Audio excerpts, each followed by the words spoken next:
यहाँ के राणा संग्राम सिंह के बेटे राजा भोजराज सिंह के साथ में मीराबाई की शादी हुई थी। अच्छा। मीराबाई के बारे में आप लोगों ने पढ़ा होगा, सुना होगा। ऐसा कहते हैं जब मीराबाई बचपन बाल्यकाल में थी तब अपनी माँ के साथ महलों में बैठी हुई थी। झरोखे होते ना, झरोखे में मीराबाई, उन्होंने मीराबाई अपनी माँ के साथ बैठी हुई थी। अच्छा। उनके महल के सामने से कोई बारात गुजरती है, बारात। तो मीराबाई बचपन में लड़क में, आज बच्चे पूछ लेते यार ये अभी जुलूस वगैरह निकलती है, किसकी बारात जा रही है, ये क्या जा रहा है। तो मीराबाई की माँ ने बोला बेटा जब लड़का बड़ा होता है, दूल्हा बनता है, घोड़े के ऊपर बैठता है, अपनी दुल्हन को लेने के लिए जाता है तो उसको बारात बोलते हैं। बारात। तो मीराबाई ने बोला माँ मेरा दूल्हा कौन होगा। अच्छा। तो मीराबाई को बचपन में उसकी माँ ने हंसते हुए कृष्ण का भगवान का मंदिर था उधर इशारा कर दिया, ये बेटा तेरा दूल्हा ये होगा। तो मीराबाई उसी दिन से अपना सब कुछ श्री कृष्ण को मानने लग गई, कृष्ण भगवान को। कृष्ण भगवान को, मेरा तो गिरधर गोपाल दूजाना कोई, ठीक है। मीराबाई उनको मानने लगी। अच्छा। जब मीराबाई बड़े हुए 14 से 15-20 साल के हुए तब उनकी शादी यहाँ के राजघराने में हुई। यहाँ पे मैंने आपको बताया फैज में सूर्यवंशी राजा थे, ठीक है। मीराबाई शादी करके इधर आए, उनके परिवार में रहने लगे, लेकिन यहाँ सभी लोग सूर्य की पूजा अर्चना करते थे। मीराबाई बचपन से कृष्ण भक्ति थी, नाच गाना करती थी। जब मीराबाई ने अपने उदय इसके राजा भोजराज के साथ में जब फेरे लिए तब भी मीराबाई के साथ में कृष्ण का मूर्ति था जो मंदिर से साथ में ले कृष्ण जी का, कृष्ण भगवान का मूर्ति था। अच्छा। उस मूर्ति को भी साथ में ले लिया फेरे लेते हुए, साथ में फेरे ले लिया। तो इसके राजा भोजराज से साथ बता था, लेकिन उसके हाथ में उसका मूर्ति था। मीराबाई इधर आने के बाद में जब मीराबाई ने बोला मेरा भगवान के लिए कोई मंदिर बनाई, तो मीराबाई के पति राजा भोजराज सिंह ने वो छोटा मंदिर बनाया, वो वाला छोटे वाला मंदिर। हाँ, जब मीराबाई उस कृष्ण की मूर्ति को वहाँ रख के नाच गाना करती थी, साधु संतों के साथ रहती थी, भजन कीर्तन करती थी मीराबाई। हाँ मीराबाई। ऐसा कहते हैं शादी के 5 से 10 साल के बाद में उसके ससुर राणा संग्राम सिंह, उसके पति राजा भोजराज सिंह की मौत हो जाती है। तो उस जमाने में प्रथा चलती थी। अच्छा। सती प्रथा।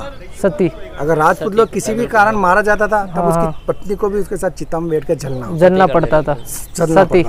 तो जैसे राजा भोजराज मर जाता, राणा संग्राम सिंह मर जाता, तो यहाँ की राजगद्दी पे विक्रमादित्य बैठता है। वो थोड़ा उद्दंड किस्म का राजा बनता है, कम उम्र में ही बैठ जाता है। वो मीराबाई को बोलता कि आप तो विधवा है, आपको सती होना चाहिए। तो मीराबाई बोला नहीं, मेरा पति तो जिंदा है, मेरा पति कृष्ण है, कृष्ण भगवान, मैं सती नहीं होंगी। फिर उन्होंने मीराबाई को बहुत समझाया, लेकिन मीराबाई नहीं माना। फिर उन्होंने सोचा कि मीरा को मार दिया जाए। तो वही ओरिजिनल मंदिर है। जब मीराबाई को चैलेंज दिया, ये लीजिए विष का प्याला, अच्छा, अगर आपकी भक्ति में आप शक्ति होगी तो आपका भगवान आपको बचा लेगा। तो ये वही ओरिजिनल मंदिर है जहाँ वो अभी चलेंगे, वो मैं ले लूँगा ऑटो में। तो ये वही ओरिजिनल मंदिर है। जब मीराबाई को विष का प्याला दिया, हंसते हुए मीराबाई ने विष पान किया, विष पी लिया। अच्छा। मतलब उनकी भक्ति के अंदर इतना शक्ति था कि उन्होंने विष का प्याला नेचुरल अमृत बन गया। मीराबाई नहीं मरा। दूसरी बार मीराबाई को इसी चित्तौड़ में, इसी मंदिर में मारने के लिए वो सांप पहुँचाए गए, जहरीले सांप। हाँ। वो भी कृष्ण की मूर्ति को पहना है, वो सांप भी नेचुरल फूलों का हार बन गए। फिर मीराबाई चित्तौड़ से परेशान हो जाती है, उसके ससुराल वालों से परेशान हो जाती है, अपने गिरधर गोपाल की मूर्ति को अपने साथ ले लेती है, और उसके चाचा होते हैं जिनका नाम था वीरम देव, उनको साथ में लेके यहाँ से पुष्कर होते हुए उसके गांव चली जाती, मेड़ता। जैसे मीरा ने यहाँ से पैर बाहर रखा और अकबर का हमला हो जाता है, और ये पूरा चित्तौड़ उजड़ जाता है। मीरा चित्तौड़ छोड़ चुकी थी, वहाँ जाके उसका मन महलों में नहीं लगता है। वहाँ जाने के बाद में मीरा कुछ साधु संतों को साथ में लेके संत बन जाती है, चारों धाम की पैदल यात्रा करती है। लास्ट में जाके द्वारिका में, जो गुजरात में जो द्वारिका मंदिर है ना, उस मंदिर के अंदर कई लोगों ने मीरा को जाते हुए देखा। अच्छा। लेकिन रिटर्न निकलते हुए किसी ने नहीं देखा। जाते हुए देखा, निकलते हुए किसी ने नहीं देखा। ऐसा कहते हैं श्री कृष्ण भगवान उसकी भक्ति से इतना प्रसन्न हुए तो अपने आप कृष्ण की मूर्ति फटी और मीरा उसके अंदर समा गई। अच्छा। पूरे हिंदुस्तान में आप घूमेंगे ना, द्वारका के अंदर मूर्ति फटी, उसके अंदर समा गई। आज भी उस मूर्ति के अंदर, जो कृष्ण की मूर्ति है, वहाँ मीराबाई का साड़ी का पल्लू नजर आता है। द्वारका में जाओगे ना, आज भी आप। अच्छा। पूरे हिंदुस्तान में आपको कहीं मीरा की समाधि देखने नहीं मिलेगी। कहने का मतलब ये मीरा का महल था, ये वाला। हाँ, मीराबाई अपने कृष्ण की पूजा अर्चना करने के लिए उस महल में जाती थी, उस मंदिर में जाती, छोटे वाले मंदिर। बड़ा वाला भी 8th सेंचुरी का बाप्पा रावल ने बनाया था, उसका इतिहास मैं आपको वहीं पे बताऊंगा। ये उसके बाद बना है बड़े वाला, ये बड़े वाला पहले बना, छोटे वाला बाद में बना। छोटे वाला बाद में मीराबाई 15वीं शताब्दी में हुई थी। अच्छा। और वो 8th सेंचुरी का बना हुआ है, विष्णु भगवान का। तो उसका इतिहास मैं आपको वहाँ बताऊंगा, ठीक है ना। ये पूरा उनका जो सैनिक लोग रहते थे, दरबारी वगैरह, उनके लिए मैदान हुआ करता था, कुछ भी उनके प्रोग्राम करने के लिए, वो मैंने आपको बताया। तो सैनिक लोग इधर ही रहते थे, जो बन रहे हैं सब क्वार्टर, ये पूरा मकान थे ये पूरा। हाँ, मतलब ये उनके रहने के लिए जगह थी। और वो मैंने बताया आपको, कृष्ण का मंदिर, इसका शिव जी का मंदिर था, वो उनके नंदी के बैठने का स्टैंड था, वो बीच वाला ये पूरा इसके अंदर गिलेरी के अंदर उसका शूटिंग हुआ था, प्रेम रतन धन पायो। प्रेम रतन धन पायो। अभी आप अभी तो बाद में कभी फुर्सत में उस गाना देखना, एक तो इसका हुआ था, और एक आप लोगों ने पुराना फिल्म देखा होगा, गाइड पिक्चर, देवानंद वहीदा रहमान का, आज फिर जीने की तमन्ना है, आज फिर। तो अभी आप पद्मनी महल चलेंगे ना, तो वो आईना आपको देखने के लिए नहीं मिलेगा, क्योंकि अभी फिल्म बनी ना पद्मावत। तो करनी सेना वाला ने वो आईने तोड़ दिए, जलालुद्दीन खिलजी ने, जो अभी ये करनी सेना जब मूवी रिलीज हुई थी, जब हमारे चित्तों में सबसे ज्यादा उसका विरोध हुआ था, तो वो उन लोगों ने तोड़ दिए। अगर वो आईने वगैरह देखने हो ना, खींच के यहाँ चल, आज फिर जीने की तमन्ना है, करनी सेना वाला उन्होंने तोड़ दिया। राजपूत लोगों ने, वो बोलता है कि ऐसा गलत इतिहास गलत, मतलब ये फिल्म राजपूत लेडीज को मुगल बादशाह को नहीं बताया, वही है लोग। आई उस जमाने के टॉयलेट वगैरह रोमन टाइप के, वो ऊपर वाला, ये कॉर्नर वाला, कॉर्नर दिख रहा ना। अच्छा। ऐसे बना के टॉयलेट रखते थे, फिर क्या वो नीचे वो बड़े सबसे खास चीज़ उस जमाने में होती थी खाने पीने की चीज़ें, खाने पीने की सबसे महत्वपूर्ण यही चीज़ें होती थी। इसी की सप्लाई अलाउद्दीन खिलजी ने रोकी थी, फिर इधर हमला किया था। खाने पीने की चीज़ें, उनका भंडार हुआ करता था, आधे में उनके खाने पीने की चीज़ें रखते थे, आधे में उनके सोने चांदी हीरे जवाहरात यहाँ रखते थे। वो लक्ष्मी जी का मंदिर बना हुआ, खाने का भंडार वो वाला था। धन के ऊपर लक्ष्मी का वास होता है, लक्ष्मी जी का मंदिर बनाया। इसके जाने के लिए कोई सीढ़ियाँ वगैरह नहीं बनी हुई, इस भंडार में जाने के लिए बाहर से रास्ता था, अंडरग्राउंड रास्ता। देखिए आज जहाँ पे भी मतलब हमारा बेडरूम होता है, वहीं हम हमारी अलमारी तिजोरी रखते हैं। मैंने पूरा रॉयल फैमिली का पहले से आपको ही बताया मैंने आपको। हाँ बिल्कुल। तो उनकी नज़रों के सामने खजाना रहता था, यही पूरा राजपरी। इससे भी आप एक अंदाज़ा लगाइए, जो खजाना बताया था, हाँ वो सामने बना हुआ ना। आज जहाँ अपन अपना बेडरूम होता है, अपन सोते करते हैं, वहीं तिजोरी रखते हैं ना, वहीं तिजोरी होती है। तो आज पूरा रॉयल फैमिली यहाँ रहता था, उनकी नज़रों के सामने उनका खजाना रहता था। अच्छा, खजाना का भंडार, ठीक है। ये दीवार दिखिए सिर्फ, अभी अपने उधर से टिकट लिया, उधर भी कुछ नहीं था, इधर भी कुछ नहीं है। ऐसा कहते हैं इस किले के जब 2 पार्टीशन हुए, जब उदय सिंह को मालूम हुआ, बनवीर को मालूम हुआ कि उदय सिंह बड़ा हो चुका है, आने के बाद में अपना हिस्सा मानेगा, तो उसने इस किले के अंदर दीवार बना दी। ये दीवार जो दिख रही है ना, तो उधर भी कुछ नहीं था, इसके इधर भी कुछ नहीं। इसको बोलते हैं बनवीर की दीवार। बनवीर की दीवार पार्टीशन, इसको 2 हिस्सों में कर दिया, 2 हिस्सों में, आधा उदय सिंह का, आधा बनेगा। उदय सिंह बड़े होकर आए और उन्होंने बनवीर को मार दिया, और किला उदय सिंह ने कर दिया। जब ये मकान बनाते ना, उस जमाने में सीमेंट वगैरह नहीं हुआ करते थे। सीमेंट अभी सीमेंट की उम्र भी 100 साल होती है। उस जमाने में वो हर चीज़ का मिक्स करते थे, दाल गोंद का लेप बना के, फिर चूना ईंट पत्थर पीसा जाता था। अच्छा, यहाँ वो पीसा जाता था, फिर वो मकान के काम में लेते थे। ये जो गेट है ना, पत्थर पीसने के लिए सब पूरा गरड़ चलता था। पहले सीमेंट नहीं होता, पूरा एक बड़ा पत्थर आ जाता था, उस पत्थर को उसके बीच में रख देते थे, फिर हाथी ऊंट बैल से उसको पीसते, सारा इसी चीज से घुमाते थे और वो पीसता था। ये गेट पहले बड़ा हुआ करता था, वहाँ तक हुआ करता था गेट। क्या बाद में टूट गया ना, इससे इसको नया बनाया। ये देखिए, ये नया दिख रहा है। हाँ, ये बाकी वो वहाँ तक गेट हुआ। ये घोड़ों के जाने के लिए रास्ता था।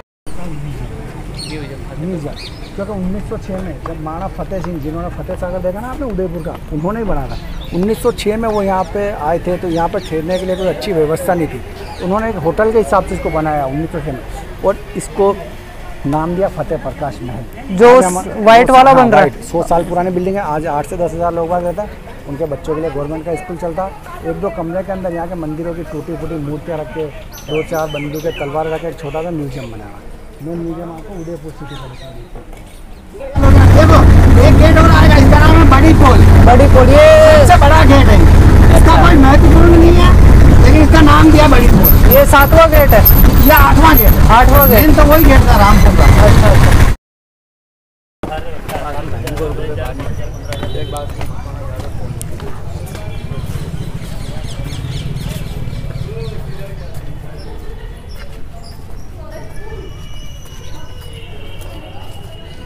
सुनिए, ये जो किला है बनवाया था 5वीं शताब्दी के अंदर, मौर्य वंश के राजाओं ने। किला पूरा फोर्ट है ना, हाँ, पूरा सुना हो मौर्य वंश का चित्रांगद मौर्य। चित्रांगद, तो प्राचीन समय में इसका नाम था चित्रकूट, बाद में इसका नाम चित्तौड़ भी रहा, खिजराबाद भी रहा। अच्छा, चित्तौड़गढ़। इस किले को बनाया था मौर्य वंश के राजाओं ने। 300 साल तक मौर्य वंश के राजाओं ने राज किया। उसके बाद में सूर्यवंशी राजा गुजरात के इधर का बाप्पा रावल, उसने आगे मौर्य वंश का जो लास्ट फैमिली थी, मौर्य वंश का जो लास्ट सम्राट था जिसका नाम था मान मौर्य, उसको हरा के किला उसने जीत लिया। फिर 8th सेंचुरी से लेकर 16वीं शताब्दी तक इस किले का सभी सूर्यवंशी राजाओं ने राज किया। जब इस किले को बनवाया था तब से लेकर 16वीं शताब्दी तक इस किले को बना 123 तो टेम्पल बना है, 84 पानी के कुंड बना है इस किले के अंदर। 42 पैलेस बनाए छोटे बड़े। उस जमाने में नल ट्यूबवेल तो होते नहीं थे, तो वो लोग बारिश का ही पानी 12 ही महीने कलेक्ट करते थे। वही पानी उनके खेती बाड़ी में, पीने के लिए, जानवरों के लिए, सभी काम में वो लिया था। वाटर टैंक 84 इसीलिए बनाए और 123 मंदिर इसीलिए बनाए क्योंकि पूजा तो एक मंदिर में भी हो सकती है। लेकिन जब वो वाटर टैंक खोदते थे, कुंड खोदते थे, उनमें से जो पत्थर निकलते थे, मिट्टी निकलती थी, वो वेस्टेज जाती थी, तो उन्होंने उनको जगह जगह उन मिट्टी वगैरह तो उन्होंने मंदिर बना दिए। अच्छा। इसीलिए इस किले के ऊपर ताकि वेस्ट ना जाए। हाँ, 123 मंदिर देखने के लिए। अभी आप लोग जहाँ खड़े हैं यहाँ 4 मंदिर बने हुए, लेकिन इतिहास में 2 ही मंदिरों का नाम लिया जाता है। पहला जो मैंने आपको मीरा का इतिहास बताया था, वो वाला छोटा मीराबाई का मंदिर। ये है 8th सेंचुरी का बना हुआ विष्णु भगवान का मंदिर। देखिए चारों तरफ विष्णु भगवान की मूर्तियाँ खंडित हो चुका था। अलाउद्दीन खिलजी ने इसके अंदर से जो विष्णु भगवान की ओरिजिनल मूर्ति थी उसको खंडित कर दिया। बाद में 14वीं शताब्दी में माणा कुंभा करके हुए, उन्होंने इसको रिपेयर किया और इसके अंदर राधा कृष्ण और बलराम तीनों की त्रिमूर्तियाँ ला के रखी। तो प्रेजेंट टाइम में कुंभ श्याम मंदिर के नाम से जाना था। पहले विष्णु का मंदिर हुआ करता था। वो देखिए विष्णु का वाहन गरुड़, ये विष्णु का वाहन। उससे प्रतीक होता पहले विष्णु भगवान का मंदिर हुआ करता था। देखिए 2 स्टाइल में बना हुआ, पुरी और सोमनाथ। कैसे देखोगे सोमनाथ का मंदिर, देखोगे जगन्नाथपुरी का मंदिर, उसकी 2 कॉपी बना हुआ। उधर कोने में मंदिर बना हुआ है जो मीराबाई के गुरु थे संत रैदास। वो हरिद्वार में रहते थे लेकिन मीरा उनको अपना गुरु मानती थी। तो एक तरफ मीराबाई भगवान की पूजा करती थी, दूसरी तरफ उनके गुरु के बैठने का स्टैंड हुआ करता। ये दोनों मंदिर वहाँ जाएंगे, मीरा मंदिर देखेंगे आप, जूते चप्पल वहीं उतारेंगे, फिर उसके बाद ये कृष्ण का मंदिर देखेंगे, फिर आप गाड़ी में आ जाएंगे। 10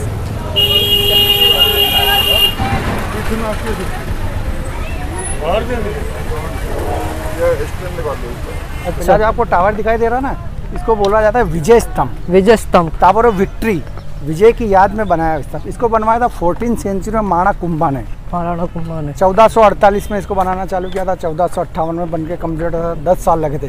दिल्ली की कुतुब मीनार देखी होगी ना आपने? हाँ। तो 235 फीट ऊंची है वो, इससे 3 गुना ऊंची है और ये 122 फीट ऊंचा है। अच्छा अच्छा। 157 सीढ़ी है। दिल्ली की कुतुब मीनार नीचे से चौड़ी। तो कौन सी जीत के जश्न में ये बनवाया गया था? यहाँ के राणा कुंभा ने गुजरात के सुल्तान अहमद शाह, जिसने अहमदाबाद शहर बसाया ना, उसको, और मालवा का सुल्तान था महमूद खिलजी, दोनों को हराया। अहमद शाह और मालवा के सुल्तान महमूद खिलजी को हरा के विजय स्तंभ बनवाया गया। उसको बंदी बना के चित्तौड़ लेके आए, उनके स्टेट के ऊपर विजय प्राप्त की। उसी विजय की याद में ये टावर बनाया और इसको नाम दिया विजय स्तंभ। 1448 में बनाना चालू किया था इसको, 1458 में बन के कम्प्लीट हुआ था। 10 साल लगे थे इसको बनने में। उस जमाने में 14th सेंचुरी में इसको बनाने में 90 लाख रुपए का खर्चा हुआ था। विजय स्तंभ को बनवाने में 90 लाख का खर्चा। 14वीं शताब्दी में 10 साल के अंदर बन के तैयार हुआ था। 10 साल के अंदर बन के। अच्छा। 122 फीट टावर की ऊंचाई है, 157 सीढ़ी है, 9 मंजिल का टावर है। इस टावर की एक खासियत है, इस टावर को आप चारों तरफ से किधर से भी देखोगे, तो ऐसी बनावट बनी हुई आपको एक जैसा ही मिलेगा, सेम है चारों तरफ। ये जो गेट बना हुआ है इसको बोला है जौहर द्वार। जौहर पूर्वी द्वार, पूर्वी दिशा इधर थी, तो इसीलिए रानियाँ नहा धो के इसी गेट के अंदर होके और जौहर करने के लिए जाते थे। देखिए वो हल्का हल्का आपको नजर आ रहा है ना, ब्लैक बोर्ड पे लिखा हुआ जौहर स्थल। अभी मैं बताऊंगा हमारे जाके। अच्छा, ये ब्लैक बोर्ड पे लिखा हुआ है। हाँ, ये जितनी भी दीवारें बनी हुई है ना, इस चारों तरफ ये पूरा कुंड हुआ करता था। इसको बोलते थे जौहर कुंड। ये पूरा कुंड था पूरा। अच्छा, ये जो लाइन बनी हुई है दीवारें, हाँ, ये जब पुरातत्व विभाग वालों ने खुदाई की ना, तो देखो वैसा अवशेष निकले वहाँ से। वो खुदाई की पहले सब प्लेन था, तो खुदाई की तो वैसे टेम्पल वगैरह निकले, बने बनाए। अच्छा, खुदाई के अंदर ही। तो ऐसा कहते हैं। इसी मैदान के अंदर पहला जौहर किया था यहाँ की रानी पद्मिनी ने 1303 के अंदर। दिल्ली का सुल्तान था अलाउद्दीन खिलजी। अच्छा। और यहाँ की रानी थी रानी पद्मिनी, राणा रतन सिंह की वाइफ थी। ऐसा कहते हैं वो पानी पीती थी तो गले में नजर आता था। जब दिल्ली के सुल्तान ने इधर हमला किया तो अपनी इज्जत बचाने के लिए इसी मैदान के अंदर पहला जौहर रानी पद्मिनी ने किया था। 16,000 रात फिर लेडीज के साथ में 16,000 वो रात फिर लेडी सेकंड जौहर इस किले के ऊपर किया था कर्णावती ने, उदय सिंह की माता जी ने, क्योंकि जब बहादुर शाह ने इधर हमला किया था तब यहाँ की रानी कर्णावती ने दिल्ली के सुल्तान हुमायूं दिल्ली का राखी का धागा पहुँचाया, अपना भाई बनाया, आने में 2 दिन लेट हुआ तो सेकंड जौहर इसी मैदान का रानी कर्णावती ने किया था। और लास्ट हमला इधर किया था 1567 के अंदर अकबर ने, तब फूल कमर करके एक राजपूत लेडीज थी, उसके द्वारा जौहर किया गया। तीनों जौहर इसी मैदान के अंदर किए। पुरातत्व विभाग वालों ने खुदाई की, यहाँ से भी वही चीज़ें निकली जो वहाँ से निकली, फिर ब्लैक बोर्ड लगाया वहाँ पे, पुराने अवशेष निकले। तो वहाँ पे हवन कुंड बना हुआ। साल में होली के टाइम में जौहर का मेला होता है, पूरा रॉयल फैमिली जो उदयपुर में रहते हैं वो यहाँ पे आते हैं, पूरा राज परिवार उस जगह बैठता है, श्रद्धांजलि सभा होती है, अभी भी साल में एक बार आता है। अच्छा। श्रद्धांजलि सभा होती है वहीं पे उदयपुर सिटी पैलेस है ना, लक्ष्य राज सिंह मेवाड़, अरविंद सिंह मेवाड़ परिवार वाले परिवार है अभी उदयपुर। तो इस पूरी जगह का जौहर स्थल बोला जैसे जोधपुर में वो आमेर का किला जैसे बोलते हैं, जयपुर वाले, उदयपुर वाले वो जयपुर वाले अलग है, वो आमेर उदयपुर में है। अच्छा। और ये जो टूटा हुआ चबूतरा दिख रहा ना, इसको बोलते हैं सती स्थल। उस जमाने में राजपूत लोगों की शमशान हुआ करता था, यहाँ रात लोगों की चिताएं जलती थी, रानियां उनके साथ में बैठ के सती होती थी। बाद में राजा इसी जगह पे इस चबूतरे के ऊपर शमशान बाद में राजा राम मोहन राय ने सती प्रथा के ऊपर प्रतिबंध लगाया। ऐसा कहते हैं हिंदू धर्म में मुर्दे को जला के बाद नहाना जरूर होता, तो एक नेचुरल वाटर का कुंड बना हुआ इधर, एक पत्थर का गाय का मुंह बना हुआ। जब से फोर्ट बना तब से गाय के मुख से शिवलिंग के ऊपर पानी गिरता, जब से गिरने लगा आज तक कभी बंद नहीं हुआ। उसी गोमुख कुंड के अंदर रानी पद्मिनी नहा धो के यहाँ पे शिव जी की पूजा अर्चना करने के बाद में उसके इस वाले मंदिर के अंदर इसके बारे में बताऊँगा, वापस उस महल में जाती थी। उसके बाद में गोमुख कुंड आप देखेंगे, उसके बाद में एक मंदिर बना हुआ। इस मंदिर को बना हुआ था 11वीं सेंचुरी में गुजरात के जो परमार शासक थे ना, उन्होंने राजा भोज करके उन्होंने इसको बनवाया था। ऐसा कहते हैं इस मंदिर के अंदर पहले एक 9 फीट का बड़ा पत्थर था, उस पत्थर को तराश के शिव की त्रिमूर्ति बनी, ब्रह्मा विष्णु महेश, सृष्टिकर्ता, पालन करता, प्रलय करता। त्रिमूर्ति बनाने के बाद में मंदिर बनाया गया, पहले मूर्ति बनाई बाद में मंदिर बनाया।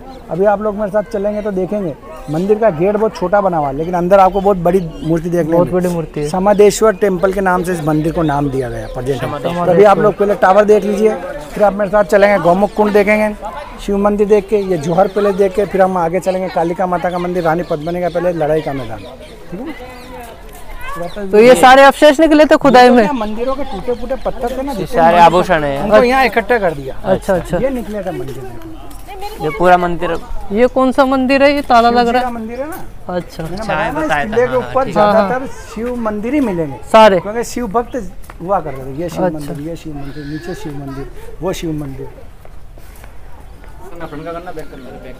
ये जौहर कुंड, जौहर कुंड, गोमुख कुंड। अच्छा, ये गोमुख कुंड है। पानी निकल रहा है, देखो ना। हाँ, पानी गिर रहा है अपने आप पहाड़ी में से। जैसे एक कुंड यहाँ बताया, एक कुंड इसके ऊपर बना, मैंने बताया ना, 84 वाटर टैंक बने हुए, उन्हीं का कनेक्शन है। अच्छा। गोमुख कुंड 12 महीने बंद नहीं हुआ।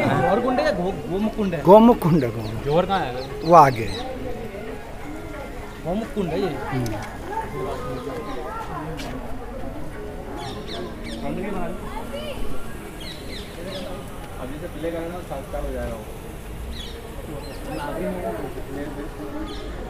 देखिए इस किले का बाउंड्री बना हुआ 13 किलोमीटर के अंदर। ऐसा ये जो चौड़ा होल है ना, आज हम तेल वगैरह भरते हैं तो उसका कुप्पा होता है ना, वो कौवा बोले, जिसका ऊपर से मुंह चौड़ा रहता है, नीचे से छोटा।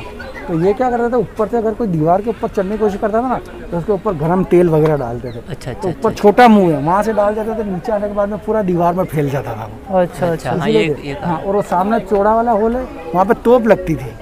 बिल्कुल। और जो छोटे छोटे होल है ना, ऐसे आड़े आड़े, जैसे वो देखो, वो सामने दिखे लंबे लंबे, ये छोटे छोटे, ये बंदूक से फायर करने के लिए। अच्छा। ठीक है ना सर, आइए। अंदर तो नहीं आएंगे नीचे? नहीं देख सकते। वो जो गुफा का मुंह बताया ना मैंने आपको, एक मुंह फर्स्ट वहाँ बताया, उसका रानी पद्मिनी का जो मेन पैलेस था, दूसरा मुंह यहाँ निकलता है इसके अंदर, ये अंदर से।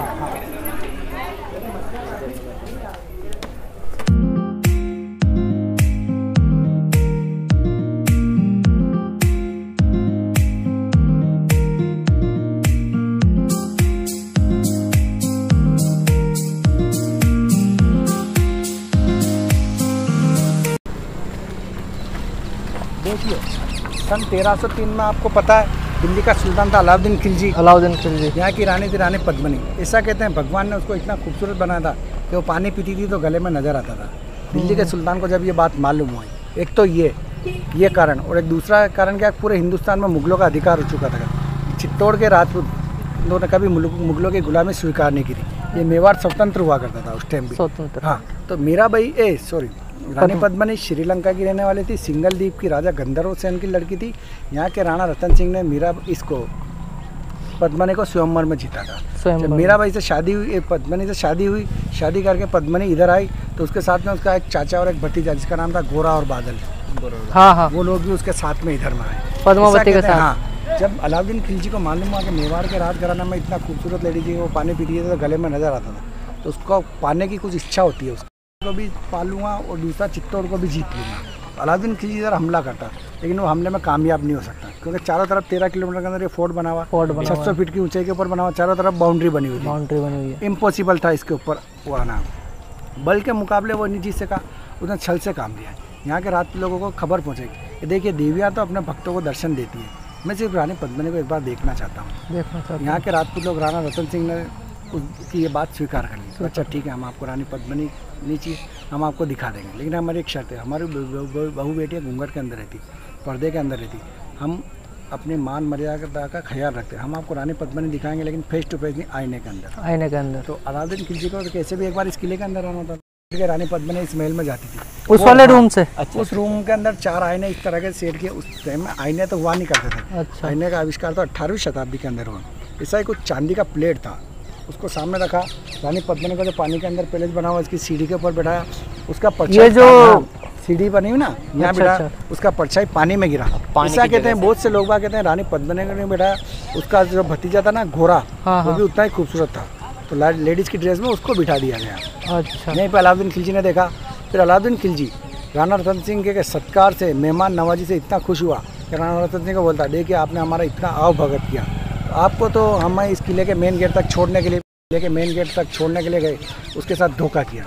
राणा रतन सिंह को अपने कब्जे में लेके चला गया। इधर रानी पद्मिनी को खबर पहुंचा कि आपका हस्बैंड हमारे कब्जे में, अगर आप हमारे साथ चलेगी तो ठीक, वरना उसको मार डाले। रानी पद्मिनी इस बात के लिए तैयार हो गई, लेकिन इधर में उसने सारे राजपूत लोगों को इकट्ठा किया, धोखे का जवाब धोखे से दिया। सारे राजपूत लेडीज़ कोई नहीं गई, ना रानी पद्मिनी गई, सारे राजपूत से नहीं गए, धोखे का जवाब दे के धोखे से वापस अलाउद्दीन खिलजी को छुड़ा के इधर ले गया। लेकिन सेकंड टाइम में अलाउद्दीन खिलजी ने इतना बड़ा हमला किया तो यहाँ के राणा रतन सिंह, रानी पद्मिनी के दोनों चचेरा भाई, चाचा और भतीजा, वो भी लड़ाई के अंदर मारे गए थे। अच्छा। फिर रानी पद्मिनी को मालूम हुआ कि उसकी इज्जत को खतरा, सारी राजपूत लेडी को इकट्ठा करके, जो मैंने आपको जोहर कुंड दिखाया था, वहाँ पे जोहर कर लिया। अलाउद्दीन खिलजी इस किले के अंदर इंटर हो चुका था। फिर उसने चारों तरफ ढूंढा, लोग बागों से उसको पता लगा कि जिस रानी के लिए इतना कुछ किया वो तो जल के मर चुकी है। अच्छा। सिर्फ उसकी राख हाथ लगी, तो अलाउद्दीन खिलजी ने इस किले को पूरे को खंडर कर दिया और इधर से चला गया। बाद में उसका बेटा होता था खिजर खान, उसको ऐसा कहते हैं। ये बात गलत थी, राजपूत लोगों ने ऑब्जेक्शन उठाया कि कभी मुगल बादशाह को राजपूत लेडीज़ का चेहरा नहीं दिखाया गया, तो ये सही बात थी। इसके अंदर जो आईने लगे थे वो भी उन लोगों ने तोड़ दिए। ओरिजिनल स्टोरी होती थी कि यहाँ राणा रतन सिंह के दरबार में एक पंडित था जिसका नाम था राघव चेतन, उसको यहाँ के राणा रतन सिंह ने मार के भगा दिया था, तो अपनी बेइज्जती का बदला लेने के लिए उसने अलाउद्दीन खिलजी को, जो मूवी में भी दिखा, इसीलिए अलाउद्दीन खिलजी ने इधर हमला किया, ना कि रानी पद्मिनी के बारे में ऐसा कुछ किया, रानी पद्मिनी का चेहरा दिखाया नहीं ऐसा। इसलिए रानी, हाँ, कर्णावती एक जब फिल्म बनी ना पद्मावती, सेना वालों ने सब तोड़ दिया, ठीक है ना। इस बात के बारे में मैंने आपको बता दिया। करनी सेना वालों ने अभी तोड़े ये सब, अभी फिल्म बनी ना, फिल्म बनी है जब तोड़े। ऐसा कहते हैं। इस किले के ऊपर महाराणा प्रताप के पिताजी का जन्म हुआ था, मैंने आपको बताया था। हाँ। अकबर ने जब इधर हमला किया तब यहाँ से पहले मेवाड़ की राजधानी चित्तौड़ हुआ करता था। जब अकबर ने हमला किया तो यहाँ से राजधानी हटा के उदय सिंह जी ने उदयपुर शिफ्ट कर दी। उदयपुर। तो उदय सिंह के बेटे हुए थे महाराणा प्रताप। तो जब महाराणा प्रताप हुए ना तब ये किला अकबर के अंडर में था। महाराणा प्रताप चित्तौड़गढ़ का किला। तो महाराणा प्रताप ने तो प्रतिज्ञा ली थी, जब तक मेवाड़ की राजधानी चित्तौड़ था पहले, आज़ाद नहीं करा लूँगा, महलों में नहीं रहूँगा, सोने और चांदी के बर्तन में नहीं खाऊंगा, शानो शौकत की ज़िंदगी नहीं जीऊँगा। महाराणा प्रताप ने तो इस किले को जीतने के लिए अपनी पूरी ज़िंदगी जंगलों में, हल्दी घाटी के जंगल में, घोड़े की पीठ पे और उसमें ही गुजार दी। महाराणा प्रताप एंड तक इस किले के ऊपर नहीं आ सके थे, और लास्ट में अकबर की सेनाओं के और महाराणा प्रताप के बीच हल्दी घाटी का लड़ाई हुआ था, जहाँ उनका सबसे प्रिय घोड़ा था चेतक, वो भी शहीद हुआ था। वहीं पे चेतक भी वहीं मारा गया और महाराणा प्रताप भी वहीं लड़ाई के अंदर घायल हो चुके थे। कुछ ही समय बाद महाराणा प्रताप का भी देहांत हो गया था। ये वही घोड़ा है जो वो दीवार के ऊपर तक चढ़ गया था, छलांग लगाई थी, छलांग लगाई थी। मेरा कहने का मतलब इस किले के ऊपर महाराणा प्रताप कभी नहीं आए। उनका सारा इतिहास, उनका जन्म कुंभलगढ़ में हुआ था। कुंभलगढ़ फोर्ट है, कुंभलगढ़ फोर्ट है ना, तो कहने का मतलब उनका सारा इतिहास आपको उधर ही देखने के लिए मिलेगा, महाराणा प्रताप। महाराणा प्रताप। अभी अगर आपके पास टिकट भी, अगर आप जाएंगे ना, तभी उस रूम के अंदर जाके आपको यही महल देखना है, कौन सा जो मैं यहाँ से बता रहा हूँ। हाँ। और आपको अगर वो आईने देखने कैसे लगे हुए थे, कैसे दिखाएगा, तो वो गाना क्लिक करना मोबाइल में, यूट्यूब पे कांटों से खींच के आंचल आज फिर जीने की उसमें है, उसमें जहाँ वहीदा रहमान को दिखाएंगे, उस जगह तो पद्मनी थी, और जहाँ अलाउद्दीन खिलजी को खड़ा किया था वहाँ देवानंद साहब, वो समझ गया दोनों का। अगर आप चाहो तो टिकट तो है आपके पास में, देख लेते हैं। अगला अभी है वो शीशे वगैरह लगे हुए हैं? नहीं, शीशे तो नहीं है, तो सब छोड़ कमरा है वो सामने वो। हाँ अच्छा कमरा है, कमरे की दीवार है सिर्फ। चलो देख आते हैं। वो नहीं हो तो फिर अपन चलते हैं, ऑटो में बैठते हैं, लड़ाई का मैदान और कीर्ति स्तंभ और सब देख लेते हैं। चलो है ना, अंदर नहीं जा रहा। पांडवों का जब वनवास हुआ था तो कुछ टाइम उन्होंने अरावली पर्वतों के ऊपर निकाला था। चित्तौड़, उदयपुर, माउंट आबू, पुष्कर, अजमेर, कोटा, बूंदी, जितने भी पहाड़ है ना, सब अरावली पर्वत है। और ये किला अरावली के पर्वतों के ऊपर ही बना हुआ। सुनिए, जब उनको वनवास हुआ था ना, तो कुछ लोग वो कुछ टाइम के लिए इस किले के ऊपर भी आए थे, इस पांडव। तो वहाँ पे जो मंदिर बना ना, वहाँ पे एक ऋषि रहा करते थे, उनके पास में एक पारस पत्थर था। जब पांडवों को मालूम हुआ कि इन ऋषि के पास ये पारस पत्थर है, पारस पत्थर वही चीज़ होता है जो किसी भी चीज़ के लगा तो सोना बना देता है।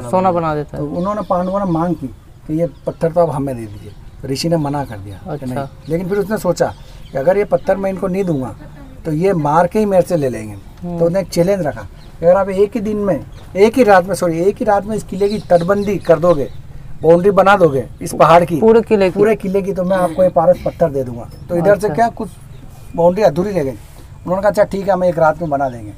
ऐसा कहते हैं जब उन्होंने बनाना चालू किया तो उनको लगा ऋषि को कि ये तो सवेरा होने से पहले ही बना देंगे। तो उन्होंने क्या हुआ, उनके पास तो सारी सिद्धियाँ थी। तो ऋषि खुद, पहले क्या होता था उस जमाने में, जब तक मुर्गा नहीं बोलता था ना, तब तक ये नहीं मानते थे कि सवेरा होगा। मुर्गा बोलता था, उसके बाद ही लोग मानते थे सवेरा। तो उन्होंने क्या किया कि अपने आप को खुद को मुर्गा बना लिया और उसकी मुर्गे की आवाज़ में बाग दे दी। और पांडवों से बोला देखो सवेरा हो गया, मुर्गा बोल गया। पांडवों ने कहा अच्छा ठीक है यार, हमारा चेला अधूरा रहेगा, छोड़ दो। फिर कुछ टाइम बाद सवेरा नहीं हुआ, तो फिर मालूम हुआ कि सवेरा तो नहीं हुआ, ये तो ऋषि ने हमारे साथ धोखा किया। ऋषि ने मुर्गा बन के बाग दे दी। तो भीम का बहुत गुस्से वाला था, 70 हाथियों की ताकत थी उसमें। तो भीम को गुस्सा आया। तो आज भी बच्चा आता ना तो पैर नहीं मारते अपन, गुस्सा आता अपना, तो उसने उल्टा पैर मारा था, ये बचा के नहीं गया। अच्छा, तो यहाँ पूरा उसका पंजा बन गया था। उधर पीछे एड़ी बनी हुई है, ये देखो सबसे बड़ा अंगूठा, फिर छोटी उंगली, फिर छोटी उंगली। इसको क्या अभी गवर्नमेंट ने ऐसे सीढ़ियाँ बना दी इसकी, पता लगा। बाकी पहले पंजा बना हुआ है, इसको बोलते हैं भीम लत कुंड। मतलब ये पूरा पंजा है। हाँ, ये भीम का इतना बड़ा पैर, ये अंगूठा है, ये अंगूठा देखो सबसे बड़ा, ये उल्टा पैर, फिर छोटी उंगली, फिर छोटी उंगली, फिर उससे छोटी उंगली, इससे। तो इसको बोलते हैं भीम लत कुंड। फिर वो ऐसा कहते हैं, वो पारस पत्थर इसी किले के अंदर रहेगा। तो इस किले की बाउंड्री बनी हुई थी, आधी अधूरी रह गई, इधर पूरी आधी अधूरी बाउंड्री बनी। तो यहाँ का चौकीदार था जो इस किले में, पहले तो बड़े बड़े गेट रहते, तो इतनी बड़ी बड़ी लोहे की चाबियाँ रहती थी, भीड़ की रहती थी गेटों की। हाँ, तो गेट जो किले के गेट थे ना, वो यहाँ का चौकीदार बंद करके जाता है रात को। तो जाता चारों तरफ गेट लगा के जाता, तो एक बार दीवार से रगड़ता जा रहा था, गाना गाता हुआ, कैसे भी अपनी धुन में जा रहा था। आज अपने आप भी कोई चीज़ होता अपने रगड़ता, लकड़ी होती था उसको। तो जाके रात को गया अपने घर पे, सिराने रख के और सो गया। सवेरे उठा, फिर कहा चलो यार सवेरा हो गया, किले के गेट खोलता। तो चाबी उठाई, तो चाबी तो सोने की बन चुकी। अब वो उसको ये पता नहीं लगा सका ये किस जगह ये चाबी टच हुई मेरे से, क्योंकि रात को जा रहा था तो रगड़ता चला गया, उसने पता लगा। तो अब वो ऐसे थोड़ी मिलेगा कि अब किस जगह लगा वो पारस पत्थर। तो आज भी इस किले के ऊपर वो पारस पत्थर मौजूद है, अभी भी किसी को नहीं पता कहाँ है वो, कहाँ है। तो इसको बोला जाता है भीम लत कुंड, मतलब ये भीम का पूरा पंजा है। अरे नेचुरल प्राकृतिक बारिश का पानी है ये। हाँ, प्राकृतिक की ऐसी रेन है। इस किले के ऊपर जितने भी कुंड और तालाब बने हैं ना, 12 ही महीने बारिश का पानी रहता है। ये मेन एंट्रेंस गेट, ये मेन गेट है। हाँ, सूरज पोल। देखो उन्होंने उनके खजाने, उनके महल, उनके टावर सब पीछे बनाए, ताकि दुश्मन इधर से हमला भी करता ना, तो पीछे जाने के टाइम में उसको काफ़ी टाइम लग जाता, ताकि वो सब सुरक्षित जगह पहुँच जाता। अच्छा, मेन एंट्रेंस गेट होता था। जितने भी युद्ध होते थे ना, इधर इस मैदान के अंदर होते थे। लो भैया केले खाओ भैया। ये लक्कड़ का गेट है, लोहे का है, लक्कड़ का, लेकिन देखो कितना मजबूत है। आराम से पूरा खुलता है, 6 बजे क्लोजिंग हो जाता है। 6 बजे सुबह चले फरमान भाई, लगा दो जंप।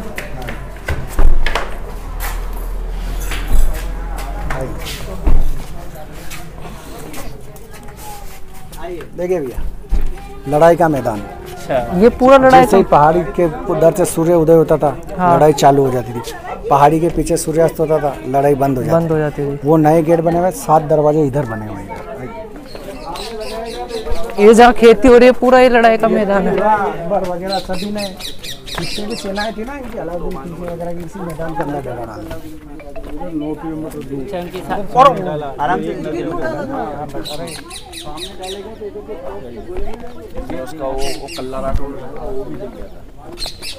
अकबर ने अपनी सेना का डेरा यहाँ से 5 से 7 किलोमीटर गांव बना हुआ नगरी, वहाँ डाला था। बोले कि हिंदुस्तान का जिंक का फैक्ट्री बना हुआ सबसे बड़ा फैक्ट्री। जिंक का? जिंक चांदी वगैरह निकलती है। अच्छा।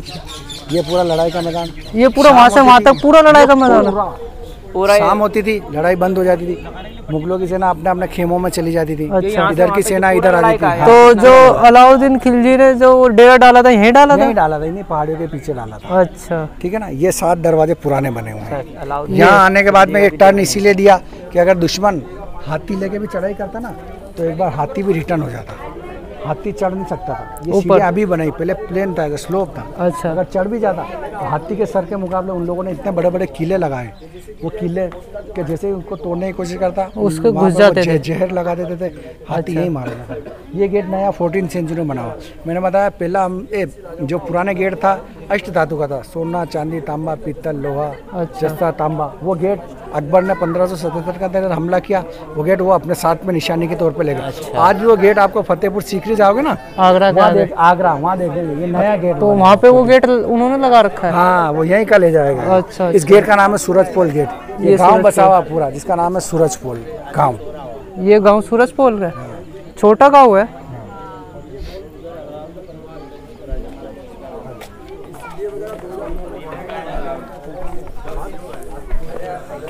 आराम से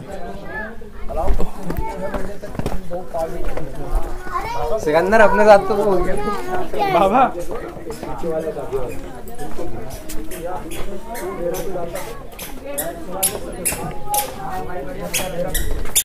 देखिए वो सामने मैंने आपको एक टावर बताया, विजिट किया था अभी। हाँ। क्या नाम था उसका? विजय स्तंभ, टावर ऑफ विक्ट्री, विजय की याद में। विजय की याद में वो बनाया था 14th सेंचुरी में। इसको देख के उससे 200 साल पुराना टावर है ये वाला पुराना। ये वाला ये बनवाया था 12वीं शताब्दी के अंदर। उस जमाना में क्या राजपूत लोगों को लेन देन का हिसाब किताब का काम नहीं आता था। तो उनका सारा काम जैन लोग करते थे। तो जीजा करके नाम का एक जैन व्यापारी था, उसने राजपूत लोगों से मांग की कि हमारे धर्म की भी कोई ऐसी चीज़ बनाई जाए जो आने वाले टाइम में हमारे धर्म के यात्री उसके दर्शन कर सकें। तो जीजा करके नाम के जैन व्यापारी ने इसको बनवाया था। उससे 200 साल पहले 12वीं शताब्दी के अंदर। और जैनियों में सबसे श्रेष्ठ होते हैं, जैनियों में सबसे बड़े होते जैन आदिनाथ। अच्छा। उनको समर्पित किया था। चारों तरफ जैन आदिनाथ की मूर्तियां बनी। किस नाम से? कीर्तिस्तंभ। Tower of fame. वो 122 फीट इसकी ऊंचाई है, इसकी से 75 फीट इसकी ऊंचाई है। 7 मंजिल का, वो 9 मंजिल का है, 7 मंजिल का। देखिए इसकी कारीगरी। और चारों तरफ जैन आदिनाथ की मूर्तियां बनी हैं। जैनियों में 2 तरह के जैन होते हैं, एक जैन श्वेतांबर, एक जैन दिगंबर। जो बिल्कुल वाइट कपड़े पहनते हैं जो होते हैं जैन श्वेतांबर, उनका मंदिर वो बना है। और जो बिल्कुल निर्वस्त्र रहते हैं वो होते हैं जैन दिगंबर। ये जैन दिगंबर मंदिर। ये बंद है अभी? बंद है। अच्छा, परमानेंट बंद कर दिया इसे? परमानेंट अंदर का गेट खुला रहता है, लेकिन अभी क्या शाम पड़ गई ना, इसलिए बंद करता है। जाली वाला गेट परमानेंट बंद। तो हर जगह तो वो ये रख नहीं सकते हैं चौकीदार। अच्छा, इसलिए बंद कर। तो जाली वाला गेट लगा दिया ताकि बाहर से देख सकते हैं इसको, इसलिए बंद कर दिया। इसके बारे में मैंने आपको बताया ही था। हाँ, 100 साल पहले। 100 साल पहले बनाया है, प्राइवेट हो गया है। तो इस किला सेंट्रल गवर्नमेंट का। तो यही एक ऐसा पहले से जो राजस्थान गवर्नमेंट के अंडर में। प्राइवेट? प्राइवेट नहीं, राजस्थान सरकार। अच्छा, ये राजस्थान सरकार के अंडर आता है। हाँ,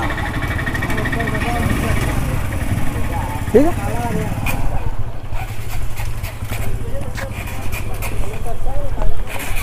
तो इनमें कोई रहते हैं प्राइवेट है? नहीं, इसमें चौकीदार वगैरह रहते ना, गार्ड लोग रहते ना अभी। अच्छा। दिन में म्यूजियम चलता है इसमें। अच्छा, ये वही है जिसमें पूरी वो हिस्ट्री बताई जाती है? नहीं, वो नहीं है, वो तो हिस्ट्री तो उसमें कुंभा पैलेस है ना, जो मैंने बताया लाइट एंड साउंड, उसमें बताई जाती है। लाइट शो जिसे वो 5 से 7 दिन बाद चालू हो जाएगा वो।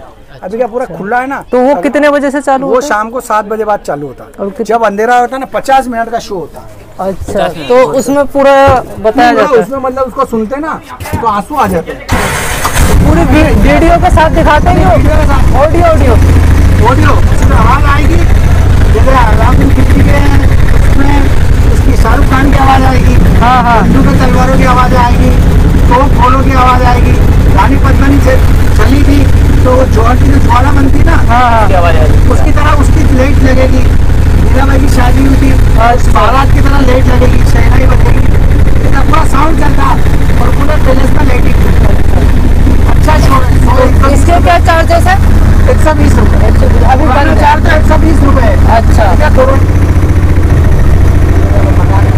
पुराने पहले सब में कच्चे मकान थे, इन लोगों ने सारे पक्के बना दिए। तो ये बना दिए, ये किले की जगह में बने हुए हैं। देखो ना, ये मंदिर वगैरह दबे हुए ना, देखो। हाँ, मंदिर में गाड़ी घोड़े जा ही नहीं सकते हैं। हाँ, इन्होंने मकान चढ़ा दिया। हाँ, तो ये गवर्नमेंट ने खाली करवाएगी? हाँ। अच्छा।